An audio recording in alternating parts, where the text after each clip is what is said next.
वहाँ environmental education भी लगभग लगभग आखिरी पड़ाव पे ही है, लगभग खत्म ही होने वाला है। और टॉप 20 इंपॉर्टेंट लॉन्ग क्वेश्चन पढ़ रहे थे, 10वां भाग आज कवर करेंगे। 10वें भाग में क्या देखेंगे, आइए देखते हैं क्या क्या क्वेश्चन पढ़े थे और कितना बाकी रह गया था। एग्जाम का डेट चेंज होगा, देखिए उम्मीद तो लग रहा है कुछ आगे बढ़ना चाहिए। अब बीटीयूपी क्या उसको फाइनल करेगा या आगे बढ़ाएगा, इसका नोटिस अभी नहीं मिल पा रहा है हमें। ठीक है, जैसा ही कोई नोटिफिकेशन आएगा तो वेबसाइट से पहले हमें मिल जाएगा, हम आपको तुरंत इन्फॉर्म करेंगे, लेकिन अभी फिलहाल मेरे पास ऐसा नोटिस नहीं है। ठीक, चलिए स्टार्ट करते हैं। तो यहाँ पे 10 पार्ट्स में क्या कवर करने वाले हैं, कल क्या कवर किए थे, कल कल बहुत अच्छे तरीके से क्वेश्चन नंबर 9 पढ़ रहे थे और 9 में अधूरा ही छोड़े थे, पूरा कंप्लीट नहीं हो पाया था। ठीक है, इसके पहले क्या देखे थे, इसके पहले जो क्वेश्चन हम कवर कराए थे वो था हमारा, क्या क्वेश्चन था, noise pollution and radio active pollution. Question number 18 था ध्वनि प्रदूषण और रेडियो एक्टिव प्रदूषण क्या होता है। रेडियोधर्मी प्रदूषण पर चर्चा करें, उसके स्रोत, उसके प्रभाव, उसके रोकथाम पर चर्चा करें। बहुत अच्छे तरीके से क्वेश्चन कवर करा चुके थे, उम्मीद करते हैं आप इसको पढ़ लिए होंगे। उसके बाद फिर हम आपको बताए थे क्या, डिजास्टर क्या होता है, natural and man made disaster. आपदा क्या होता है, ये प्राकृतिक आपदा या फिर मनुष्य के द्वारा, हम लोग के द्वारा जो आपदाएं आती हैं वो कैसे आती हैं, इसके बारे में पढ़ना था। तो आपदा आपको पहले से बता चुके थे हम कि ए डिजास्टर एक आपदा, sudden and harmful event that cause loss of life. ये एक अचानक से एक हानिकारक घटना होता है जो बहुत सारी जिंदगियों को कारण बनता है, प्रॉपर्टी को डैमेज कर देता है। ठीक है, हमारे एनवायरनमेंट को डिस्ट्रक्ट कर देता है और पूरे जो ह्यूमन की नॉर्मल लाइफ है उस पर प्रभाव पड़ता है। ठीक है, ये एनी टाइम एनीवेयर कहीं पे भी हो सकता है, किसी समय किसी जगह पे हो सकता है और यहाँ पे इमरजेंसी की आवश्यकता होती है, सपोर्ट की आवश्यकता होती है। ओके, तो आपदा आप लोग बना के लिख दीजिएगा कि ये एक अचानक नुकसानदायक घटना है जिससे जान का नुकसान होता है, प्रॉपर्टी को नुकसान होता है, पर्यावरण नष्ट होता है, आम इंसानी जिंदगी पर असर पड़ता है। यह कभी भी और कहीं भी हो सकती है और लोगों को बचाने और नुकसान को ठीक करने के लिए अक्सर इमरजेंसी मदद और सपोर्ट की जरूरत होती है। तो डिजास्टर के बारे में आप लोग बना करके लिख देंगे, बहुत इजी टॉपिक है, आराम से हो जाएगा। दो तरह का बताए थे, एक नेचुरल एक मैन मेड डिजास्टर। नेचुरल का मतलब होता है प्राकृतिक। ठीक है, these happen due to natural forces of the earth and weather. ये कैसे होता है, प्राकृतिक बल, ठीक है, ऑफ द अर्थ, अर्थ के और या वेदर से। This happen due to natural force of the earth. अगर अर्थ पे कुछ नेचुरल फोर्स लग रहा है, नेचुरल बल लग रहा है या वेदर की वजह से, ये होता है प्राकृतिक आपदाएं। अर्थ क्यूक हो गया, फ्लूड हो गया, साइक्लोन हो गया, सुनामी हो गया, ड्रॉट, वैल्कनो, भूकंप आना, बाढ़ आना, साइक्लोन, चक्रवात, सुनामी, उसके बाद सूखा पड़ना, ज्वालामुखी का फटना, ये सब एक नेचुरल प्राकृतिक आपदाएं होती हैं। मैन मेड क्या होता है, जो हम लोग के मिस्टेक से होता है, कहीं पे आग लग जाना, इंडस्ट्रियल पे कुछ चीज ब्लास्ट हो जाना, कोई केमिकल रिलीज हो जाना, रोड या ट्रेन एक्सीडेंट हो जाना, युद्ध होना, टेररिस्ट अटैक होना, ये सब मैन मेड डिजास्टर होते हैं। ठीक है, चलिए, तो ये सब कल चीज हम पढ़ चुके थे, इसको आगे कंटिन्यू करते हैं आज की क्लास में। तो 18 हो गया था, 19 हमारा चल ही रहा था। नेचुरल और मैन मेड डिजास्टर को थोड़ा और डिटेल में समझते हैं। ठीक, तो पहले आपको फिर हेडिंग डालना है नेचुरल डिजास्टर। यहाँ तो आप बेसिक चीजें बता ही दिए नेचुरल डिजास्टर क्या होता है, इसके अलावा फिर आपको हेडिंग डालना है नेचुरल डिजास्टर। नेचुरल डिजास्टर उसके एग्जाम्पल यहाँ थोड़ा सा बताए हैं, लेकिन आपको थोड़ा सा और बताना है। ठीक है, तो आपको फिर से हेडिंग डालना है नेचुरल डिजास्टर। सॉरी, क्योंकि यहाँ कापी भर के आना है बहुत अच्छे तरीके से, इन्वायरमेंट में छोड़ के नहीं आना है। And natural disaster is a harmful event that happen due to natural force of the earth. वही बात लिखना है सेम कि नेचुरल डिजास्टर एक नुकसानदायक घटना है जो धरती की कुदरती ताकतों की वजह से होती है। ठीक है, this disaster occurs naturally and can cause great damage to life, property and environment.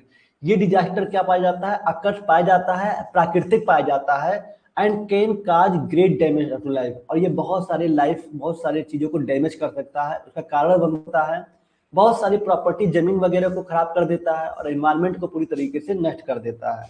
Okay, तो एकदम बस सुनते चले जाइए और लिखिएगा अपने लैंग्वेज में। फिर कह रहे हैं इसको एकदम से रटने की कोशिश मत करिएगा, यहाँ पे समझना है और लिखना है अपने भाषा में। सारा चीज समझ में आ रहा है कि हाँ प्राकृतिक आपदा क्या है।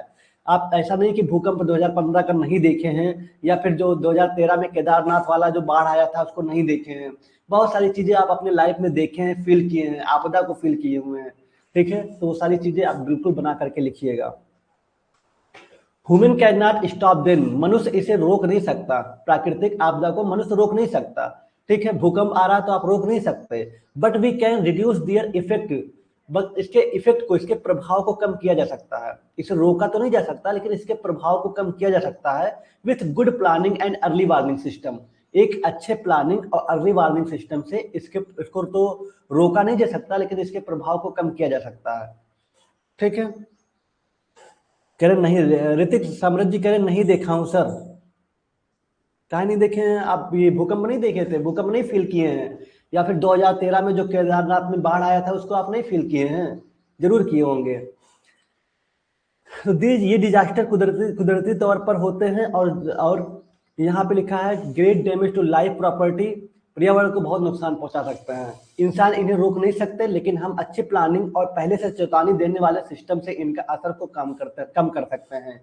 इसीलिए गवर्नमेंट बहुत सारा अर्ली वार्निंग सिस्टम ला रही है। आप देखिए होंगे उस बीच में टेस्टिंग चल रहा था, या अभी रिसेंटली में टेस्टिंग चल रहा था, एक मोबाइल पे आता था ब्रॉडकास्ट पूरा प्रॉपर से, मोबाइल वाइब्रेट होता था, वो वाइब्रेट इसलिए होता था, वो टेस्टिंग चल रहा है अर्ली वार्निंग सिस्टम का, ठीक है। जैसे ही कुछ ऐसा होता है तो आपके ऊपर अलर्ट लिख के आपके फोन में आ जाएगा, थोड़ा वो वाइब्रेट करेगा, एक अलार्म बजेगा आपके फोन में। सभी एंड्रॉयड फोन में ऐसा जो मैक्सिमम लेटेस्ट वर्जन के हैं, लेटेस्ट अपडेटेड हैं, उसमें चीजें लाई जा रही हैं कि अभी टेस्टिंग चल रहा है, कोई भी ऐसी डिजास्टर आपदाएं आने वाली होती हैं, नेचुरल डिजास्टर, तो पहले से अलर्ट कर देगा आपके फोन में, ऑटोमेटिक ही आपके फोन में एक आराम से लिख जाएगा और उसमें प्रॉपर वाइब्रेशन होता है, उसमें आपको अलर्ट बता दिया जाएगा, ठीक है। ये चीजें होती हैं ऐसा, ओके। चलिए आगे बढ़ते हैं। अब देखिए इसके नेचुरल डिजास्टर के क्या एग्जांपल हैं, इसको समझ लेते हैं थोड़ा सा, उसके बारे में बता देंगे। नेचुरल डिजास्टर समझ में आ गया कि ये हानिकारक घटना होती है जो कि हमारे नुकसानदायक घटना है, जो धरती की कुदरती ताकतों, मतलब जो नेचुरल फोर्स होता है उनकी वजह से होता है, ओके। चलिए अब देखिए टाइप्स ऑफ नेचुरल डिजास्टर में, पहले आप अर्थक्वेक के बारे में बता दीजिएगा, भूकंप के बारे में।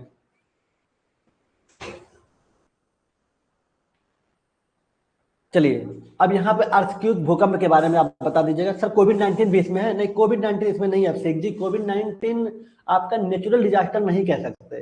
कोविड-19 नेचुरल प्राकृतिक डिजास्टर नहीं हो सकते। प्राकृतिक डिजास्टर में भूकंप आना, बाढ़ आना, सूखा पड़ जाना, सुनामी आना, ये सब आते हैं, ठीक है, ज्वालामुखी का फट जाना, ये सब आपके प्राकृतिक डिजास्टर है, ठीक। वो आपदा नहीं कह सकते, वो पेंडेमिक होता है, वो पेंडेमिक होता है जो आप कोविड-19 कह रहे हैं, वो पेंडेमिक था। चलिए तो अर्थक्वेक भूकंप देखिए क्या है, sudden shaking of the ground due to movement inside the earth, ठीक है। Sudden shaking of the ground, धरती के अंदर हलचल की वजह से जमीन का अचानक हिलना, ठीक है, धरती के अंदर हलचल की वजह से जमीन का अचानक हिलना ही भूकंप कहलाता है। Sudden shaking of the ground due to movement inside the earth can destroy building roads and cause death, जिसकी वजह से बहुत सारी बिल्डिंगें टूट जाती हैं, रोड बिखर जाते हैं और कई लोगों की जाने चली जाती हैं, ठीक है। तो sudden shaking of the ground मतलब जमीन के अंदर थोड़ा सा हलचल होता है, थोड़ा हिलता है, उसके मूवमेंट से पूरी पृथ्वी हिल जाती है, जिसको भूकंप कहते हैं। और ये बिल्डिंग रोड कई सारे जिंदगियां को नष्ट कर देती है, जैसे नेपाल में आया था, बहुत ही खतरनाक था। एग्जाम्पल में आप बता सकते हैं अर्थक्वेक इन नेपाल 2015, 2015 में जो नेपाल में भूकंप आया था उसको आप एग्जाम्पल में दे सकते हैं। इमारतें सड़कें तबाह हो जाती हैं और मौतें हो सकती हैं। हाँ 7.5 स्केल था, 7.5 था कि 7.9 के समथिंग था, 7.5 था ना रेक्टियर स्केल, रेक्टियर स्केल 7.5 शायद था कि 7.9 था, एग्जैक्ट नहीं याद आ रहा है, 7.5 ही था कि, खैर इसको छोड़िए। तो अर्थक्वेक इन नेपाल 2025 ये एग्जांपल बता दीजिएगा नेचुरल डिजास्टर में, इसको लिख दीजिएगा। अच्छा नहीं 9.5 नहीं था संतोष जी, 9.5 तो बहुत ज्यादा हो गया, 9.5 का मतलब समझ रहे हैं, 9.5 नहीं था शायद 7.5 या 7.9 था, ऐसा था। देखिए यहाँ पे मंतसा जी पूछ रहे हैं सर डिजास्टर क्या है। डिजास्टर का मतलब होता है आपदा, ठीक है, डिजास्टर का मतलब होता है आपदा, ठीक है। कोई भी आपदा जैसे भूकंप आना तो ये एक आपदा है, तो ये आपदा दो तरह का होता है, ठीक है। एक होता है आपका नेचुरल प्राकृतिक आपदा, जैसे भूकंप आना, बाढ़ आना, ठीक है, बहुत ज्यादा सूखा पड़ जाना, तो ये हो गया प्राकृतिक, और एक होता है ह्यूमन, हम लोग के द्वारा गलतियां होना, किसी बिल्डिंग में आग लग जाना कुछ कमी की वजह से, ठीक है, एक्सीडेंट हो जाना, ठीक है, और इंडस्ट्री में गैस लीक हो जाना, ये हम लोग के द्वारा जो आपदा होता है वो है। तो हम प्राकृतिक आपदा में पहले भूकंप, अर्थक्वेक पढ़ रहे हैं कि धरती के अंदर जो हलचल की वजह से जमीन का अचानक हिल जाना, वही भूकंप कहलाता है। बिल्डिंग, रोड, कई सारे लोग डेथ हो जाते हैं उसमें। अर्थक्वेक इन नेपाल, नेपाल में 9.5 में क्या होगा, बहुत सारे घरे, सब बहुत सारे बिल्डिंगें टूट जाएंगी एकदम से, बहुत नुकसान हो जाएगा। 9.5 बहुत तेज होता है। चलिए दूसरा है बाढ़। बताइए, इरफान खान जी कह रहे हैं मेरे अंदर डिजास्टर बन रहा है। क्या ही बताएं यार, आपके अंदर डिजास्टर, आपके अंदर किस तरह का आपदा बन रहा है? ठीक है, पेपर को लेके आपदा है। सोचिए आपका कॉपी जो जानवर चेक करेगा उसके अंदर क्या डिजास्टर बनेगा। पता नहीं नेचुरल होगा कि मैन मेड डिजास्टर होगा, वो कॉपी कैसे चेक करेगा अगर आपके अंदर अभी से डिजास्टर है तो। ठीक है, तो डिजास्टर को कंट्रोल करिए, उसको थोड़ा सा पढ़ाई में लगाइए, बहुत बढ़िया रिजल्ट आएगा। चलिए सेकंड आपका क्या है, बाढ़, फ्लूड। ठीक है, overflow of water in river, lakes which covers land and homes. देखिए बाढ़ क्या होता है, overflow of water in river, river में जो पानी का ओवरफ्लो, यही तो बाढ़ होता है। झरने में, या फिर कवर लैंड एंड होम, नदियों या झीलों में पानी का ओवरफ्लो होना जिससे जमीन और घर डूब जाते हैं, यही है बाढ़। Happen due to heavy rainfall, ये बहुत ज्यादा बारिश होने की वजह से होता है। डैम वगैरह फेल हो जाए तब ऐसा होता है। या फिर मेल्टिंग ऑफ ग्लेशियर्स, मतलब बर्फ का जब पिघलना होता है तब ऐसा होता है। ठीक है, तो हम यहाँ पे एक्सपेक्ट करते हैं कि जितने लोग यहाँ पे हैं, देख रहे हैं, सभी लोग अपनी लाइफ में कभी ना कभी बाढ़ जरूर देखे होंगे। ठीक है, जो फ्लूड आया होगा उसको जरूर देखे होंगे, जरूर फील किए होंगे। ठीक है, मैक्सिमम आता ही रहता है बाढ़, कभी कभी जो आप जो कोस्टल एरिया, थोड़ा सा तटीय क्षेत्र में रहते हैं, ठीक है, वहां पे मैक्सिमम बाढ़ आता है। तो overflow of water in river या lakes which cover land and homes, पानी झरनों में से या नदी में से जो पानी का ओवरफ्लो होता है उसकी वजह से जमीनें पूरी, सड़क वगैरह पानी आ जाता है, घरों पे पानी आ जाता है, उसी को बाढ़ कहते हैं। बहुत ज्यादा बारिश होने की वजह से, या कोई डैम वगैरह फेल होने की वजह से, या फिर बर्फ के पिघलने की वजह से, मेल्टिंग ऑफ ग्लेशियर्स, इसके पिघलने की वजह से ऐसा होता है। डैमेज क्रॉप्स, बहुत सारे अनाज को डैमेज कर देता है, घरों को बहुत सारे पिघला देता है, कैन का डिजीज और बहुत सारे रोगों का कारण बनता है। चलिए आगे बढ़ते हैं। हाँ, पंजाब में देखिए, पंजाब में बिल्कुल बहुत सही, अभी अभी लेटेस्ट एग्जांपल प्रिया कुमारी जी बता रही है, पंजाब में आया था। अभी लेटेस्ट में देखिए पंजाब में कितना खतरनाक, कितना डेंजरस था, कि कितने लोगों का घर उजड़ गया, कितने लोग, पूरा किस तरह से इमरजेंसी टीम लगी हुई थी। अभी जस्ट में लेटेस्ट में ही आप देखेंगे पंजाब में जिस तरह से आया हुआ था, बहुत ही डेंजरस था, बहुत ही ज्यादा डेंजरस था। ठीक है, चलिए अब हर जगह नहीं बता पाएंगे, आजमगढ़ में कब आया था, देवरिया में कब आया था, ठीक है, और ये चीजें हमें एग्जैक्ट नहीं पता है, लेकिन हाँ जो अभी लेटेस्ट में आप देखे थे पंजाब में, पंजाब में बहुत ही डेंजरस आया हुआ था बाढ़। तो आपको पता है जिसके बहुत ज्यादा रेनफॉल की वजह से, या डैम फेल, या फिर मेल्टिंग ऑफ ग्लेशियर्स की वजह से ऐसा होता है। क्रॉप्स, हाउस और कई सारे डिजीज यहाँ से फैलते हैं। ठीक है, अनाज वगैरह, घर वगैरह सब डैमेज हो जाते हैं। या भारी बारिश, बांध टूटने, ग्लेशियर्स पिघलने की वजह से होता है। फसलों, घरों को नुकसान पहुंचता है और बीमारियां पैदा करता है। ठीक, आगे बढ़ते हैं। साइक्लोन या टाइफून। देखिए साइक्लोन या टाइफून, जिसको तूफान कहते हैं, साइक्लोन, चक्रवात या फिर टाइफून। ठीक है, अब ये साइक्लोन क्या है इसके बारे में थोड़ा सा लिख दीजिएगा बना करके। देखिए हम दो ही लाइन लिखे, लेकिन आप थोड़ा सा और बना बना कर लिखिएगा। फ्लूड के बारे में, बाढ़ के बारे में और बताइएगा, ना होगा तो कोई एग्जाम्पल ले लीजिएगा, जैसे पंजाब का एग्जाम्पल जो आप अपने लाइफ में फील किए हुए हैं ना, उसको एग्जाम्पल में बता दीजिएगा।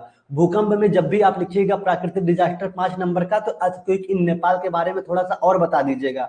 हम यहाँ बहुत छोटा लिखाए हैं इसलिए कि थोड़ा सा बता दे, हिंट दे दिए आपको, लिखना आपको ज्यादा है। ठीक है, आप खुद बना करके भूकंप के बारे में, जैसा नहीं कि आप नहीं जानते, पहली बार देख रहे हैं, फील कर रहे हैं, नहीं, सबको पता है। आप आराम से इसके बारे में लिख दीजिएगा, कम से कम 1 पेज ही आना चाहिए, 1 से 1.5 पेज। ठीक, ऐसे ही फ्लूड के बारे में जितना आपके पास आएगा, जितना आपके माइंड में उस वक्त आएगा, बाढ़ के बारे में लिख दीजिएगा, कोई एग्जाम्पल देके बता दीजिएगा। ऐसे साइक्लोन या टाइफून के बारे में, साइक्लोन या टाइफून के बारे में लिख दीजिएगा। चलिए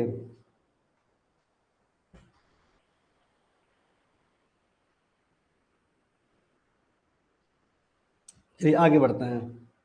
तो देखिए, very strong winds and heavy rain over ocean, समुद्र के ऊपर बहुत तेज हवाएं और भारी बारिश, जो साइक्लोन टाइफून लिखा हुआ है, तूफान जिसको कहते हैं, ये वेरी स्ट्रांग वाइंड, बहुत तेजी से हवा चलता है, and heavy rain over ocean, समुद्र के ऊपर बहुत तेज हवाएं और भारी बारिश की वजह से ऐसा होता है साइक्लोन। डिस्ट्रॉय होम, ट्री और इलेक्ट्रिक पोल, बहुत सारे घर, बहुत सारे पेड़ पौधे, बहुत सारे इलेक्ट्रिक पेड़ को डिस्ट्रॉय कर देता है ये साइक्लोन टाइफून। ठीक है, तो इसके बारे में लिख दीजिएगा, बहुत इजी है, आराम से हो जाएगा। ठीक है, very strong winds and heavy rains over oceans destroy homes, trees, electric poles वगैरह। क्लियर? चलिए अब बात करते हैं ड्रॉट की, जिसको सूखा पड़ना कहते हैं। अब देखिए, बेसिक चीजें हैं, ये भी आप बना करके लिख ले जाएंगे। आप इसको तो मैक्सिमम फील किए होंगे, जितना बाढ़ को नहीं फील किए होंगे उतना सूखा पड़ने को फील किए होंगे।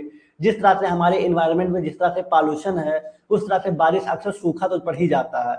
लॉन्ग पीरियड विदाउट रेन, लंबे समय तक अगर बारिश नहीं होगा तो सूखा पड़ जाएगा। Causes water shortage and crop failure, जिसके पानी की कमी हो जाएगी, जिसके कारण पानी की कमी हो जाएगी और बहुत सारे अनाज क्या हो जाएंगे, फेल हो जाएंगे। ठीक है, चलिए, पीपुल एंड एनिमल में suffer due to lack of food and water. People और एनिमल मतलब हम लोग और जानवर, ये सारे सभी लोग फूड और पानी की कमी महसूस करेंगे। खाने और पानी की कमी से लोगों, जानवरों की परेशानी हो सकती है। पानी की कमी और फसल खराब होना, लंबे समय तक बारिश ना होना ही कहलाता है ड्रॉट, सूखा पड़ना। ये सब प्राकृतिक आपदा है, जिसको आप लोग अच्छे तरीके से लिख सकते हैं। ठीक है, चलिए, तो आपको क्या क्या बताए हम, पहला आपको अर्थक्वेक बताए, दूसरा फ्लूड बताए, तीसरा साइक्लोन तूफान बताए, और चौथा आपको ड्रॉट बताए। ठीक है, इतना हमें लगता है काफी है, ये सब बना बना के आप लिखेंगे, बना के बहुत अच्छे तरीके से हो जाएगा। अच्छा, एक लास्ट और है सुनामी, एक लास्ट और है सुनामी, उसके बाद मैन मेड देखेंगे। सुनामी, सुनामी क्या होता है, जिसको टी से रिप्रेजेंट किया जाता है, ध्यान रखिएगा, यस यू नहीं होता है, टी साइलेंट है यहाँ पे। सुनामी को हम TSUNAMI लिखते हैं। ठीक है, large sea waves caused by under sea earthquake या फिर वोल्केनिक इरप्शन, समुद्र के अंदर भूकंप। ठीक है, समुद्र के अंदर भूकंप या वोल्केनिक इरप्शन मतलब ज्वालामुखी फटने से समुद्र में बड़ी लहरें उठती हैं। ठीक है, सुनामी क्या होता है, समुद्र के अंदर भूकंप या ज्वालामुखी फटने से समुद्र की बड़ी लहरें उठती हैं। Fluid, fluid coastal area and destroy life and property, तटीय जो इलाके होते हैं, तटीय क्षेत्र होते हैं, में बाढ़ आ जाती है और यहाँ पे बहुत सारे लाइफ क्या होते हैं, डिस्ट्रॉय हो जाते हैं। बहुत सारी जो प्रॉपर्टीज है, बहुत सारी जो जमीन होते हैं, वो सब नुकसान पहुंच जाते हैं, सब देखा पानी पानी हो जाता है। ठीक है, जैसे एक एग्जांपल में एक सुनामी आया था इंडियन ओशियन, सर्च करिएगा गूगल पे, 2004 में, 2004 में इंडियन ओशियन में एक सुनामी आया था, बहुत ही डेंजरस था। ओके, तो ये क्या होता है, large sea waves caused by under sea earthquake, जब पानी के अंदर भूकंप आता है तो एक बहुत बड़ी लहरें उठती हैं, या फिर ज्वालामुखी फटता है तब ऐसा होता है, जिसकी वजह से जो बहुत तेजी से लहरें उठेंगे तो आसपास के जो क्षेत्र हैं, तटीय क्षेत्र, वहां पे पूरी तरीके से बाढ़ आ जाता है, बहुत नुकसान होता है। ओके,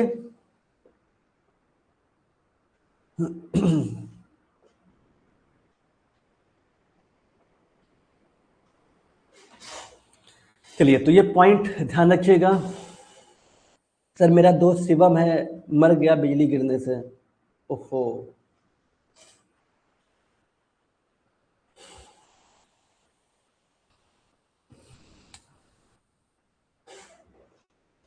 चलिए, तो इस चीज का ध्यान रखिएगा, यहाँ पे जितने पॉइंट्स हैं सब आपको फिर से एक्स्ट्रा बना करके लिखना है। अर्थक्वेक, फ्लूड, साइक्लोन, तूफान, ड्रॉट्स, तो यहाँ तक का आपको हो जाएगा, तो कमेंट में थंब बना दीजिए। नेचुरल डिजास्टर आपको समझ में आया, कमेंट में थंब बना दीजिए। कुछ चीजें आपको लिखना है, हम कुछ चीजें यहाँ बताएं, कुछ चीजें आपको लिखना है, और सब चीज आप कहीं ना कहीं लाइफ में फील किए हैं, तो यहाँ तक हो जाएगा, कमेंट में थंब बना दीजिए। हाँ, हिंदी में लिख सकते हैं, कोई दिक्कत नहीं, आप हेडिंग को इंग्लिश में डालिए, हिंदी में पूरा कहानी लिखते चले जाइए, पूरी तरीके से पूरी कॉपी भर दीजिए, कोई दिक्कत नहीं है। ठीक है, हो गया, चलिए, बहुत अच्छी बात है। अब बात करते हैं man made disaster, human made disaster जिसको कहते हैं, मैन मेड डिजास्टर ये क्या है। The man made disaster is a harmful या dangerous event caused by human action, हम लोग के एक्शन की वजह से जो हानिकारक घटनाएं होती हैं, वही होता है मैन मेड डिजास्टर। इंसानों की बनाई आपदा, इंसानी कामों की वजह से होने वाली नुकसानदायक या खतरनाक घटना होती है। मैन मेड डिजास्टर जो होता है, ये हार्मफुल या डेंजरस घटना होती है, जो कि हम लोग के एक्शन की वजह से होता है। दी डिजास्टर कैन हैपन, ये डिजास्टर आपदा हो सकता है बिकॉज ऑफ मिस्टेक, कुछ गलतियों की वजह से। केयरलेसनेस, सही से ध्यान ना रखा जाए तब की उसके वजह से, या फिर misuse of science and technology, या फिर हम साइंस का मिसयूज कर रहे हैं, टेक्नोलॉजी का मिसयूज कर रहे हैं, हमको जानकारी नहीं है, तब ऐसी आपदाएं आती हैं। ठीक है, चलिए। Man made disaster are preventable if proper safety measure are followed. Man made disaster are preventable, जो मैन मेड डिजास्टर है, हम लोग से जो गलतियां होती है वो प्रिवेंटेबल, उसे रोका जा सकता है इफ प्रॉपर सेफ्टी, अगर यदि प्रॉपर सेफ्टी मेजर्स को फॉलो किया जाए तो। ठीक है, चलिए। अगर सही सुरक्षा उपाय अपनाए जाए तो इंसानी की बनाई आपदाओं को रोका जा सकता है। क्लियर, चलिए। तो बेसिक चीजें था जिसको समझ में आ गया, सिंपल यही समझ में आ रहा है कि जो हानिकारक घटना हम लोग की वजह से होता है वही होता है ह्यूमन मेड डिजास्टर या मैन मेड आपदा। ठीक है, ये क्या होता है, हम लोग की कोई गलती की वजह से या कोई ध्यान ना देने की वजह से या साइंस और टेक्नोलॉजी का गलत मिसयूज करने की वजह से ऐसा होता है। ठीक है, इसको रोका जा सकता है अगर सही तरीके से सही चीजों को फॉलो किया जाए तो। ठीक, चलिए। अब टाइप्स क्या देखें, तो इसमें भी टाइप्स हम कई तरह के हैं जिसको आप लोग बना करके लिखिएगा। पहला है इंडस्ट्रियल एक्सीडेंट। इंडस्ट्रियल एक्सीडेंट में एक आपको बताएंगे, वही आपको लिख देना है, थोड़ा सा उसके बारे में और लिख देना है। इंडस्ट्रियल एक्सीडेंट की बात करें तो these occurs in factories, chemical plant या पावर स्टेशन। सर बायोकेमिस्ट्री में टॉप 10 क्लासिफिकेशन कब कराएंगे? ये तो नया चीज हो गया कि बायोकेमिस्ट्री में टॉप 10 क्लासिफिकेशन। चलिए देखते हैं, वो भी देखेंगे। अच्छा आपका लगा, हमें सुझाव अच्छा लगा, ये भी बहुत अच्छा आइडिया है। देखते हैं अगर टाइम, वही तो कह रहे हैं एग्जाम डेट अगर आगे बढ़ जाए तो हम टॉप 50 भी करा दें और भी जितनी चीजें बचे हुए हैं ये भी करा दें। एग्जाम डेट तो आगे बढ़ने दीजिए, थोड़ा सा कुछ नोटिस आने दीजिए, फिर साथ लिया जाए, फिर कराया जाएगा। Industrial accident these occur in factory, ये फैक्ट्री में पाया जाता है, केमिकल प्लांट या फिर पावर स्टेशन में होता है। एग्जाम्पल में भोपाल गैस ट्रेजेडी 1984 आप बता दीजिएगा, जो भोपाल में गैस लीक हुआ था। Where a poisonous gas leak killed 1000, बहुत सारे लोग, हजारों लोग मर गए थे, जो कि एक पॉइजनियस जहरीला गैस लीक हो गया था, उसकी वजह से हुआ था। ठीक है, गैस का नाम था MIC, मिथाइल आइसोसाइनेट। ठीक है, मिथाइल आइसोसाइनेट गैस लीक हुआ था जो कि बहुत ही ज्यादा पॉइजनियस था और बहुत लोगों की दम घुटने की वजह से जान चली गई थी। तो ये एक इंडस्ट्रियल एक्सीडेंट था, थोड़ा सा सही से ध्यान नहीं रखा गया इक्विपमेंट्स का, वो गैस लीक हुआ और पूरी तरीके से भोपाल में बहुत दिक्कतें आई थी। ठीक है, इसको अगर इसको भोपाल गैस ट्रेजेडी के बारे में अच्छे से पढ़ लीजिएगा, नहीं पढ़ना है अगर इसको देखना है तो आप मूवी भी देख सकते हैं, द रेलवे मैन करके है, बहुत अच्छे से वहां पे डिफाइन किया गया है जो भोपाल गैस की ट्रेजेडी हुआ था। रेलवे मैन करके मूवी है, वो वहां बहुत अच्छी तरीके से है, नेटफ्लिक्स पे है। तो इंडस्ट्रियल एक्सीडेंट में आप इस चीज को बता सकते हैं कि factory, chemical plants, power station में जो पाए जाते हैं वही होते हैं industrial accident. Bhopal gas tragedy ऐसा ही था, इंडस्ट्री में ही ऐसा था कि गैस लीक हुआ था जो कि पॉइजनियस गैस था, मिथाइल आइसोसाइनेट, जिससे कई सारे लोग मर गए थे। ठीक है, चलिए। कॉजेस होता है इक्विपमेंट फेलर, कोई इक्विपमेंट, कोई सामग्री फेल हो जाए, पुअर सेफ्टी या फिर ह्यूमन एरर। ठीक है, चलिए। तो ये फैक्ट्रिया, केमिकल प्लांट या पावर स्टेशन में होते हैं। भोपाल गैस ट्रेजेडी 1984 जिसमें जहरीली गैस लीक होने से हजारों लोग मर गए थे। इक्विपमेंट में खराबी, खराब सेफ्टी और इंसानी गलती की वजह से ऐसा हुआ था। ठीक है, तो इंडस्ट्रियल एक्सीडेंट आप यहाँ बता सकते हैं। आगे देखते हैं, दूसरा है फायर, आग लग जाना। Fire caused by human carelessness. Sir क्या कुछ उम्मीद है कि नेक्स्ट आगे बढ़ेगा? देख, लग तो ऐसा ही रहा है कि आगे बढ़ना चाहिए। ठीक है, आप देखिए क्या होता है, एडमिट कार्ड आपका मिल जाए 1-2 दिन में, फिर देखते हैं। ठीक है, उम्मीद तो है कि 1 से 2 दिन में अगर एडमिट कार्ड मिल जाता है तो अच्छी बात है, नहीं मिलता है तो लग रहा है कि शायद आगे बढ़ेगा। अब देखते हैं कितना होता है। लेकिन बीटीयू पे पिछले साल भी यही किया हुआ था, फिर लास्ट में यही डेट को फाइनल कर दिया था। हो सकता है इस बार भी वही करे कि लास्ट तक ले जाके यही डेट को फाइनल कर दे। तो कुछ कह नहीं सकते हैं अभी, जैसे कोई नोटिस आएगा पहले वो हम आपको बता देंगे। फायर मतलब आग लगना। ठीक है, फायर काइड बाई ह्यूमन केयरलेसनेस, इंसानी लापरवाही की वजह से आग लगता है। फॉल्टी वायरिंग, कोई घर की वायरिंग अगर गलत तरीके से किया गया हो, ठीक है, शॉर्ट सर्किट हो तब आग लग जाते हैं, या इंडस्ट्रियल एक्सीडेंट कुछ हो तब आग लग जाते हैं। ठीक है, can destroy home, forest and lives, जो बहुत सारे घरों, बहुत सारे जंगलों और जहां लोग रहते हैं उसको डिस्ट्रॉय करता है। ठीक है, इंसानी लापरवाही, खराब वायरिंग या फिर इंडस्ट्रियल एक्सीडेंट की वजह से लगने वाली आग, ठीक है, घरों, जंगलों और जिंदगियों को खत्म कर सकती है। ओके, एग्जाम्पल में ऑयल रिफाइनरी फायर्स या बिल्डिंग फायर्स, किसी बिल्डिंग में आग लग जाए या ऑयल रिफाइनरी फायर्स में आग लग जाए, तो ऐसे में क्या होता है, बहुत सारे जो घर हैं वहां पे आग लग जाते हैं, आसपास के घर में बहुत नुकसान हो जाता है। ओके, तो ये फायर्स वाली गर्मी में तो आप देखते ही होंगे, कहीं पे गीजर ठंडी में गीजर फट जाता है, गर्मी में एसी फट जा रहे हैं, कहीं बिल्डिंग में आग लग जा रहा है, कहीं गैस लीक हो जा रहा है, उससे आग लग गया। ये अक्सर ये घटनाएं होती रहती हैं हम लोग की गलतियों की वजह से। ठीक है, चलिए टीडीएस के बारे में कल बता देंगे, कल के क्लास में। मेरे कॉलेज से कॉल आया था सर, आकर एडमिट कार्ड ले लीजिए सब स्टूडेंट लोग। अच्छा अच्छा, चलिए अच्छी बात है, अगर एडमिट कार्ड आपका आ गया होगा, ठीक है, एडमिट कार्ड अगर आ गया होगा तो फिर भूल जाइए, फिर आपका 5 तारीख से 4 तारीख से एग्जाम है कोलोजी का, ध्यान रखिएगा। और एक चीज हम बहुत अच्छे से क्लियर कर दे रहे हैं, जब भी आप, बहुत सारे स्टूडेंट यहाँ पे ऐसी गलती कर रहे होंगे कि भैया कोलोजी का पेपर 4 तारीख से है तो एक ही सब्जेक्ट को लगे रहे होंगे कि बस कोलोजी खत्म कर दे तब दूसरा सब्जेक्ट पढ़ें। ऐसा गलती मत करिएगा, वरना बहुत दिक्कत हो जाएगा, बैक लग जाएगा। लगातार पेपर है, हर पेपर को कम से कम 50% कवर कर लीजिए। टॉप 20 हर जो सब्जेक्ट है उसका 50% कवर करके ही आप कोलोजी पे आइएगा। जो सब्जेक्ट, मान लीजिए आप बायोकेमिस्ट्री बिल्कुल नहीं पढ़े हैं और आप ये सोच रहे हैं कि एक दिन रात में पढ़ के हम बायोकेमिस्ट्री पास हो जाएंगे, तो नहीं होने वाला, बहुत दिक्कत हो जाएगा। इतना भी इजी पेपर नहीं आता है, ठीक है। पेपर इजी आता है, ये बात सच है, लेकिन बहुत ज्यादा इजी नहीं आता है कि रात भर में आप सारे चीजों को माइंड में रख लें। हाँ, गैप मिलता तो आप बिल्कुल कर सकते थे, नो डाउट, लेकिन गैप नहीं मिल रहा है, इस चीज का ध्यान रखिएगा। तो एक पेपर पे खाली फोकस मत करिएगा, पहले पेपर पे क्रेज होता है कि कोलोजी को खत्म कर दें फिर आगे बढ़ेंगे, नहीं, पहले सभी सब्जेक्ट को 50-50% कवर करके तब आप कोलोजी पे जाइएगा, ठीक। चलिए, तो ये चीजें हो गई, आपकी फायर्स हो गया। दूसरा आपका हो गया इंडस्ट्रियल एक्सीडेंट, जिसमें आपको एग्जांपल में भोपाल गैस 3D बता दिए और दूसरा आपको फायर्स बता दिए। बस इसने दोनों को लिख देंगे, इतना हमें लगता है लॉन्ग क्वेश्चन के लिए सफिशियंट है। आपदा होता क्या है, 2 प्रकार बता दिए, एक नेचुरल एक मैन मेड। नेचुरल के बारे में थोड़ा सा बता दिए, नेचुरल में आपके अर्थक्वेक, भूकंप, सुनामी, तूफान, इसके बारे में बता दिए। मैन मेड में आप क्या होता है इसको समझ में आ गया कि हम लोग की गलतियों की वजह से जो घटना होती है वो होता है। इसमें आप लोग एक बता दिए इंडस्ट्रियल, जो भोपाल गैस 3D, और दूसरा आग लगना, जो कि कहीं एक्सीडेंटल किसी भी फाल्टी वायरिंग की वजह से ऐसा होता है। तो ये दोनों आप बता दिए, ठीक। तो ये हमारा क्वेश्चन 19 एकदम कवर हो गया। अब 20 क्वेश्चन क्या कह रहा है सर, एक डाउट क्लियर करिए, वो बिजली भी नेचुरल डिजास्टर है जो गिरती है, उससे क्या होता है? भाई शिवम, जाहिर सी बात है, नेचुरल बिजली वो भी आपका प्राकृतिक ही आपदा है, जो बिजली गिरती है वो भी आपका नेचुरल ही डिजास्टर है। वो मेन में डिजास्टर कैसे हुआ? वो नेचुरल ही डिजास्टर है, उसकी वजह से भी किसी की जानें अगर जाती हैं तो वो नेचुरल डिजास्टर ही माना जाएगा, ठीक है। चलिए, क्वेश्चन नंबर 20 है कि right A note on ISO, ये आपका लास्ट क्वेश्चन है, ISO 14000 and discuss case study of earthquake and tsunami, ठीक है। आपको केस स्टडी बताना है भूकंप का और सुनामी का। केस स्टडी का मतलब कैसे वो हुआ था, उस केस की आपको स्टडी करना है, अध्ययन करना है, कितने लोग मरे थे, वहां पे गवर्नमेंट क्या सहायता की थी, किस तरह का था वो। तो अर्थक्वेक और सुनामी, इस दोनों के बारे में आपको केस स्टडी बताना है। ISO 14000 international standard for organization, ठीक है, ये 14000 क्या है इसके बारे में चर्चा करेंगे, ठीक है।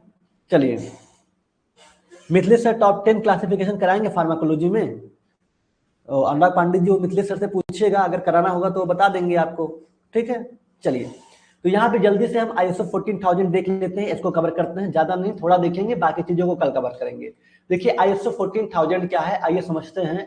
इन्वायरमेंटल मैनेजमेंट सर्टिफाइड, यही समझ में आ रहा है। आईएसओ 14000 का जिसके पास, जिस कंपनी के पास सर्टिफिकेट है, ये तो समझ में आ रहा है कि यहाँ पे इन्वायरमेंटल को सेफ रखा गया है।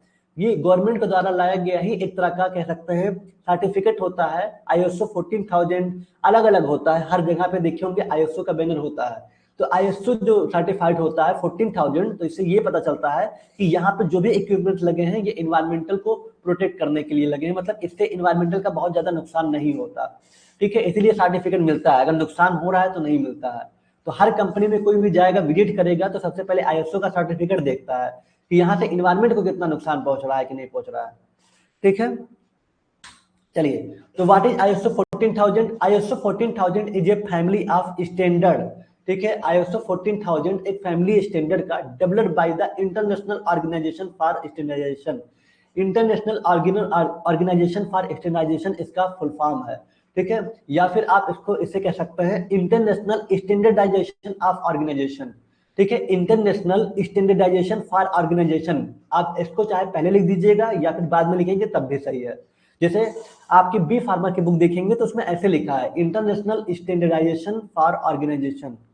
ओके, ध्यान रखिएगा। ये सारी चीजें आप लोग पढ़ते हैं, जो लोग स्टूडेंट बी फार्मा करेंगे आगे, डी फार्मा के बाद बी फार्म सोच रहे हैं, तो आपके 6 सेमेस्टर में एक सब्जेक्ट होता है जिसका नाम है quality assurance, quality control and quality assurance. ठीक है, ये सब्जेक्ट है, वहां पे आप इसको बहुत डिटेल्स में पढ़ते हैं आईएसओ के बारे में। ठीक है, वहाँ बहुत सारी चीजें, क्वालिटी कंट्रोल, क्वालिटी एश्योरेंस, ठीक है, और आपके गुड मैन्युफैक्चरिंग प्रैक्टिस, जीएमपी हो गया, आईएसओ हो गया, बहुत सारी चीजें, जितनी चीजें हैं वहां पे। इसलिए जो बी फार्म कर लेता है उसको थोड़ा सा आइडिया मिल जाता है कि इंडस्ट्री में कितने डिपार्टमेंट होते हैं, रिसर्च एंड डेवलपमेंट, ये सारी चीजें आप क्वालिटी एश्योरेंस और क्वालिटी कंट्रोल में पढ़ते हैं। ठीक है, यहाँ पे उसी का एक पार्ट यहाँ दे रखा है आपके इन्वायरमेंटल में। तो ISO 14000 इज ए फैमिली, यहाँ देखिए ISO 14000 एनवायरमेंटल मैनेजमेंट से जुड़े स्टैंडर्ड का एक ग्रुप है। इन्वायरमेंट को मैनेज करने से जुड़ा हुआ एक स्टैंडर्ड, मतलब इसकी क्वालिटी को मेंटेन करने का एक ग्रुप है, जिसे इंटरनेशनल ऑर्गेनाइजेशन फॉर स्टैंडर्डाइजेशन ने बनाया है। ठीक है, किसे बनाया है? ISO ने बनाया है 14000 को। ISO होता क्या है? International organisation for standardisation. ठीक, it is a group of international rule, ये एक ग्रुप है एक अंतरराष्ट्रीय नियम का, that help companies protect the environment, जो मदद करती है कंपनी एनवायरमेंट को प्रोटेक्ट करने में। ठीक है, या इंटरनेशनल नियमों का एक ग्रुप है जो कंपनियों को एनवायरमेंट की सुरक्षा करने में मदद करता है। ठीक है, या कंपनियों को बताता है प्रदूषण कैसे कम करें, प्राकृतिक संसाधनों का सही इस्तेमाल कैसे करें, पर्यावरण कानून का पालन कैसे करें।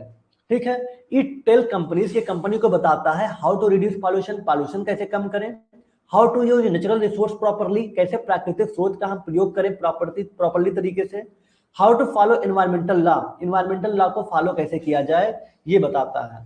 ठीक है, तो ISO 14000 आई होप कि समझ में आया होगा कि एक तरह का फैमिली ऑफ स्टैंडर्ड्स, एनवायरमेंटल को मैनेज करने का एक स्टैंडर्ड, एक ग्रुप है। ठीक है, उसकी क्वालिटी को बढ़ाने का, जिसे ISO ने बनाया था, इंटरनेशनल ऑर्गेनाइजेशन फॉर स्टैंडर्डाइजेशन ने बनाया था। ठीक है, या इंटरनेशनल नियमों का एक ग्रुप है जो कंपनियों को एनवायरमेंट की सुरक्षा करने में मदद करता है। सिंपल। चलिए, आई होप कि समझ में आ गया होगा आपको इसके बारे में। ठीक, अब इसके बारे में थोड़ा बेनिफिट देखते हैं और बाकी चीजों को कल कवर करेंगे। क्या इसके लाभ हैं? तो लेस पॉल्यूशन फ्रॉम फैक्ट्री या बिजनेस। ठीक है, फैक्ट्री या बिजनेस से कम प्रदूषण होता है, क्योंकि भाई उनके पास सर्टिफाइड है, और सर्टिफाइड तभी होगा जब आपका इक्विपमेंट जो लगा हुआ है, जो भी आपकी सामग्री वहां यूज हो रही है, वो एनवायरमेंट को नुकसान नहीं पहुंचा रही है, तभी आपको मिलेगा, वरना नहीं मिलेगा। इसके लिए ऑनलाइन अप्लाई करना पड़ता है, उसके बाद विजिट करते हैं ऑडिट वाले, सब कुछ चेक करने के बाद ही सर्टिफिकेट देते हैं। ठीक, save money by using resource smartly, resource का स्मार्ट तरीके से इस्तेमाल करके पैसे बचते हैं। ठीक है, follow rules made by the government, सरकार के बनाए नियमों का पालन होता है। Make company image better, company की इमेज बेहतर बनती है। Help nature and future generation, प्रकृति और आने वाली पीढ़ियों की मदद होती है। ठीक है, पूरी तरीके से क्या बेनिफिट है आपको समझ में आ गया होगा। बात लिख दीजिएगा एनवायरमेंटल। ठीक है, इन्वायरमेंटल से रिलेटेड जितनी चीजें हैं कि फैक्ट्री से जो इन्वायरमेंट से धुएं निकलते हैं, जिससे एयर पॉल्यूशन, वाटर पॉल्यूशन जैसे खतरे होते हैं, उससे कंट्रोल होता है। बहुत सारे जो ह्यूमन हेल्थ पे प्रभाव पड़ते हैं वो कंट्रोल होते हैं। तो इसके लाभ में आप अपने मन से बना करके जितना आपके मन में आएगा लिख दीजिएगा। ठीक है, चलिए तो आपका यही इतना था, थोड़ा सा और बचा हुआ है, कुछ चीजें और ऐड करेंगे जो आपके पीवाईक्यू में आया हुआ है। देखिए, अभी आपका टॉप 20 खत्म हो जाएगा, कुछ क्वेश्चन ज्यादा नहीं, 2-3 क्वेश्चन ऐसा रहेगा, ज्यादा नहीं। देखिए 20 क्वेश्चन होगा, लेकिन हम और आगे बढ़ा देंगे, 21, 22 हो सकता है 23 क्वेश्चन हो जाए। ये वो क्वेश्चन होंगे कि पीवाईक्यू वाले क्वेश्चन होंगे, जो आप यहाँ पे नहीं पढ़े हैं वो पीवाईक्यू से उठा के दे देंगे। इससे क्या बेनिफिट होगा कि आपका पीवाईक्यू भी कवर हो जाएगा, जो क्वेश्चन नहीं पढ़े हैं, और जो यहाँ पे पढ़ रहे हैं ये भी कवर हो जाएगा। ठीक है, तो इसलिए आप इतना पढ़िए, आयुष्य के बारे में देख के आइए, बाकी चीजों को कल कराएंगे। अदर स्टैंडर्ड क्या है, केस स्टडी के बारे में, ये सब चीजें कल पढ़ाएंगे। ठीक है, तो थोड़ा सा हम और कुछ क्वेश्चन को देखेंगे जो पीवाईक्यू में आए थे। टॉप 20 के बाद हो सकता है टॉप 21, 22 या 23 चला जाए, कोई बात नहीं, लेकिन आपका हम चाहते हैं दोनों कवर हो जाए, एकदम बेफिक्र हो जाइए एनवायरमेंटल से। ठीक है,